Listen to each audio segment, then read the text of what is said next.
Perú celebró la segunda vuelta de las elecciones presidenciales hace ya casi 4 semanas y todavía no se ha anunciado el nombre del vencedor de estos comicios a causa de las insistentes denuncias de irregularidades hechas por la candidata derechista Keiko Fujimori. Hoy analizamos la incertidumbre política que afronta ese país con el politólogo e investigador peruano Alberto Vergara Paniagua, quien nos acompaña a esta hora desde Panamá. Señor Vergara, gracias por estar con nosotros. Hola, ¿qué tal? Buenos días. Gracias a ustedes. ¿Por qué cree que el Jurado Nacional de Elecciones de Perú no se atreve todavía a proclamar ganador de los comicios al candidato de izquierda Pedro Castillo, aún cuando no se conoce evidencia de que, como dice Keiko Fujimori, hubo fraude? Bueno, no se atreve es un verbo un poco drástico. Tengo la impresión que lo que está haciendo es tratar de cumplir con todas las formalidades y todas las apelaciones que el Partido Fuerza Popular de Keiko Fujimori ha realizado, y como son muchas, pues se está tomando un tiempo largo en absolverlas.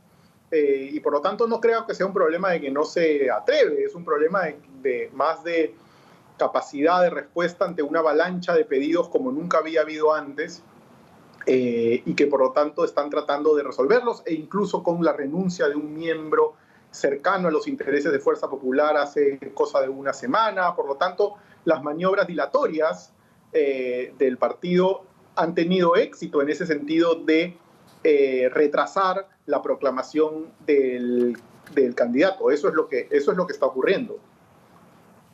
Usted ha expresado que en su país se está preparando un golpe de Estado electoral. ¿Puede, por favor, explicarnos a qué se refiere con esto?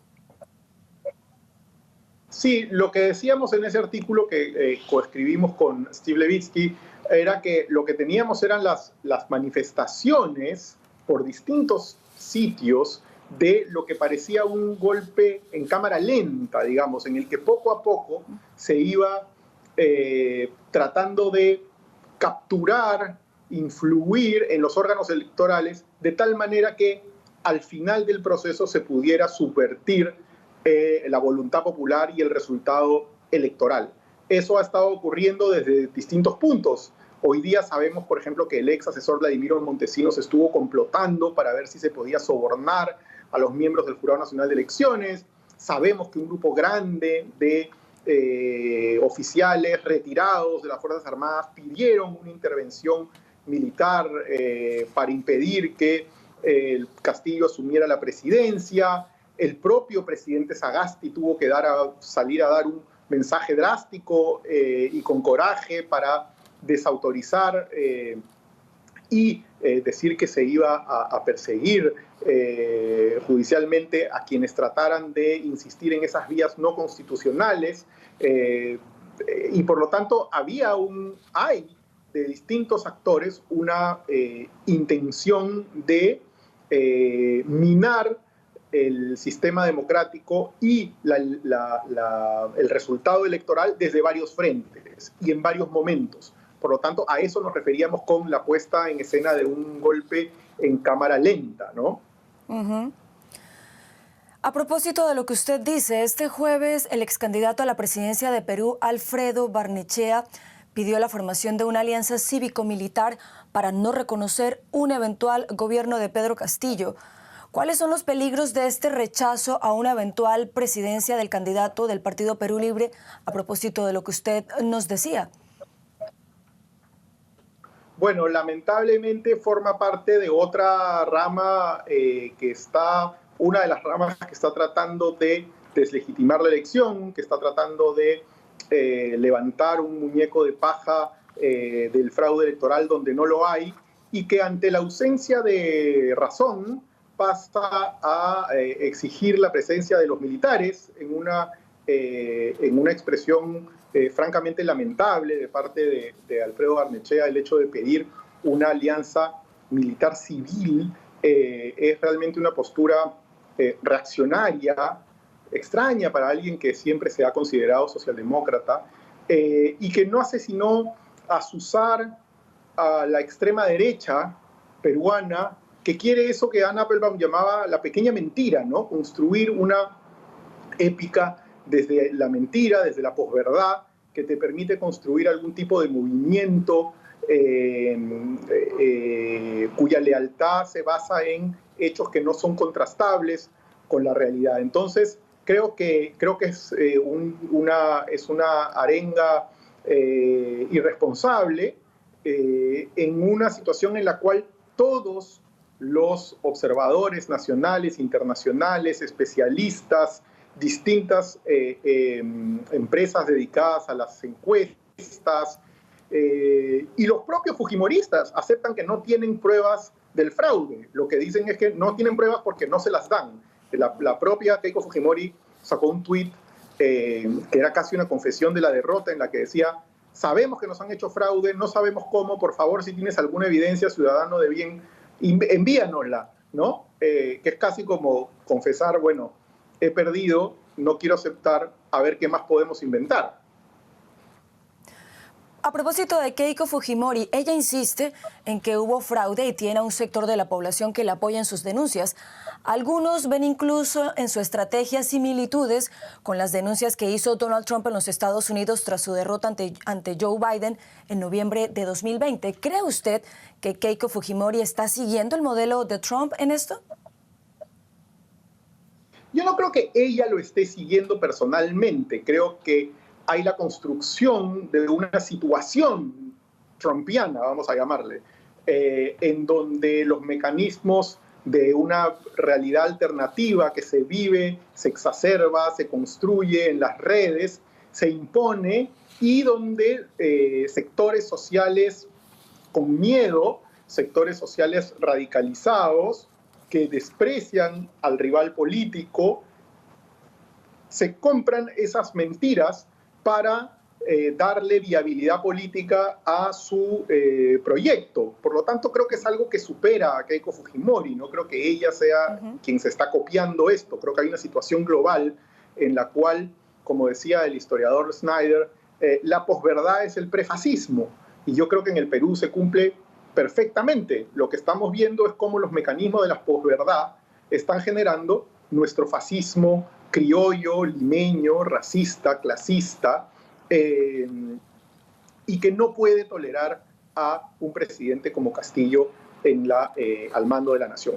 Entonces creo que es eso lo que se ha infiltrado. De hecho, creo que en este momento la derecha peruana ya se dio cuenta que Keiko Fujimori no le sirve. Es decir, ya saben que va a ser proclamado el señor Castillo, saben que Keiko Fujimori es sumamente impopular y por lo tanto el ánimo trumpiano, el ánimo de la posverdad y el prefascismo, ya se independizó de Keiko Fujimori. Lo que no sabemos es si cuajará en algún tipo de propuesta orgánica, reaccionaria, fascista, como lo que hemos visto ciertos elementos en estas semanas, o si simplemente una vez que pase la ebullición electoral y el entusiasmo, se disipará y regresará a nada. Eso es lo que nos queda por saber y el futuro lo dirá.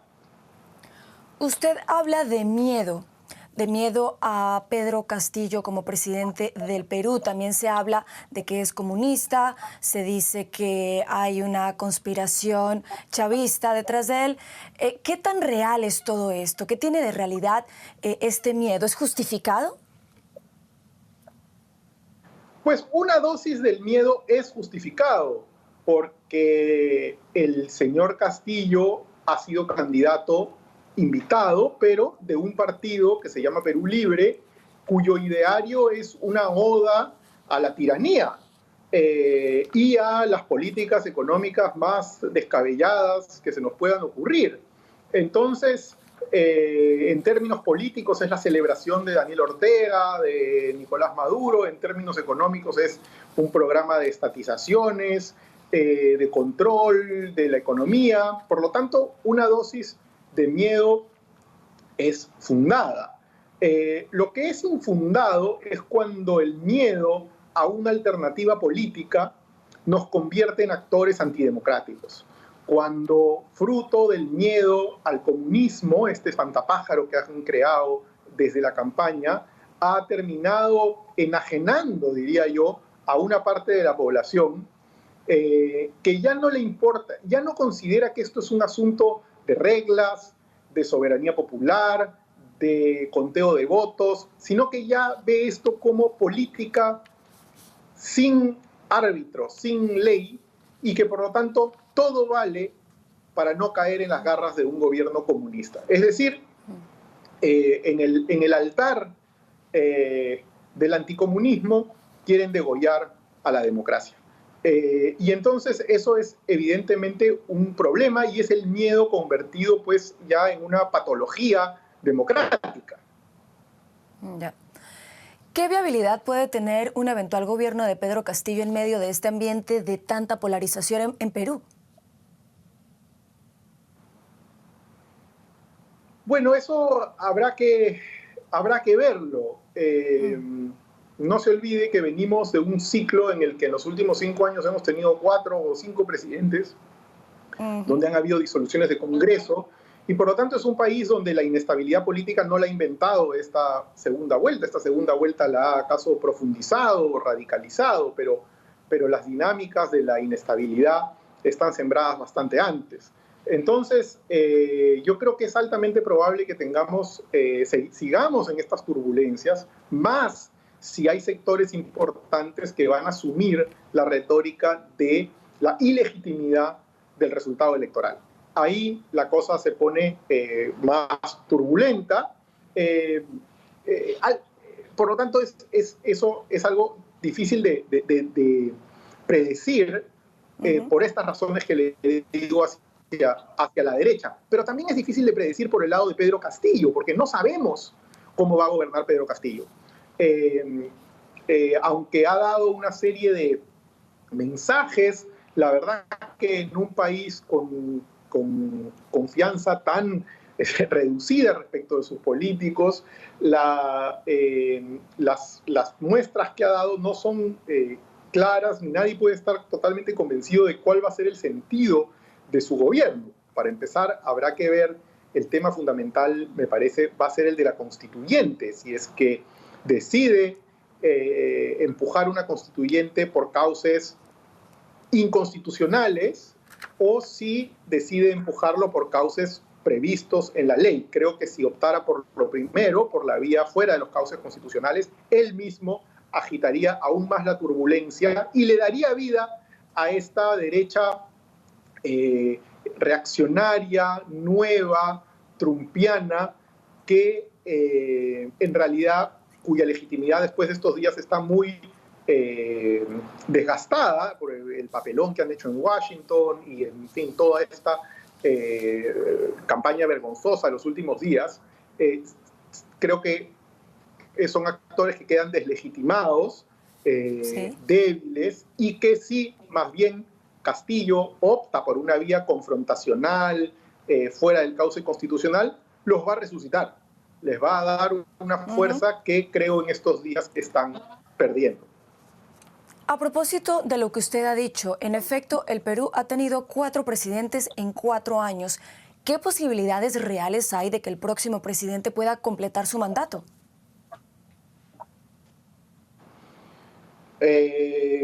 Bueno, me parece que es altamente probable que tengamos más escenas como las que hemos visto en el Perú en los últimos años. Ya le digo, dependerá cómo juegan estos actores sus cartas, pero está instalada ya en la cultura política contemporánea, nacional, que vacar a un presidente es una cosa que se puede hacer sin problemas. Como para los presidentes se ha instalado la idea de que disolver el Congreso es algo que también se puede realizar de manera por cuestiones menores, y por lo tanto estos 2 botones atómicos, como se le ha llamado, de la Constitución, son usados de manera irresponsable y frívola, y eso no se va a detener, eso va a seguir ahí, y va a depender un poco de que Pedro Castillo construya una coalición propia en el Congreso que le permita tener el número de congresistas que bloquea una probable vacancia.